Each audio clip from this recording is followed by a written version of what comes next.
মহাভারতের একটি খুবই গুরুত্বপূর্ণ এবং কম আলোচিত চরিত্র হল ধৃষ্টদ্যুম্ন। তার পিতা ছিলেন পাঞ্চালরাজ দ্রুপদ। দ্রোণের কাছে অপমানিত হওয়ার পর দ্রুপদ প্রতিশোধ নেওয়ার সংকল্প করে যজ্ঞ করান এবং সেই যজ্ঞকুণ্ড থেকে জন্ম হয় ধৃষ্টদ্যুম্নের। জন্মের মুহূর্তেই ঘোষণা করা হয়েছিল তিনি একদিন দ্রোণের মৃত্যুর কারণ হবেন। তার জন্মই হয়েছিল প্রতিশোধের আগুন থেকে, কিন্তু যুদ্ধের কারণ তিনি ছিলেন না।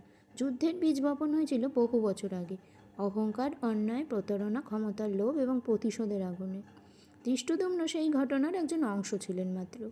তবে তার চরিত্রের বড় ট্র্যাজেডি হলো তিনি নিজের ভাগ্য নিজে বেছে নেননি। তার জন্মের উদ্দেশ্য নির্ধারিত ছিল দ্রোণকে হত্যা করা। তিনি নিজের ভাগ্য বেছে নেওয়ার সুযোগ পাননি। সবচেয়ে আশ্চর্যের বিষয়, দ্রোণ জানতেন ধৃষ্টদ্যুম্ন একদিন তাকে বধ করবেন, তবুও তিনি তাকে অস্ত্র শিক্ষা দিয়েছিলেন। ধৃষ্টদ্যুম্ন চরিত্র থেকে আমরা শিখি প্রতিশোধের আগুনে জন্ম নেওয়া কোনো লক্ষ্য শেষ অবধি শান্তি আনে না। মানুষের পরিচয় শুধু তার জন্মের উদ্দেশ্যে সীমাবদ্ধ নয়। সবাই তাকে দ্রোণের হত্যাকারী হিসেবে মনে রাখে, দক্ষ যোদ্ধা বা পাণ্ডবদের সেনাপতি হিসেবে নয়।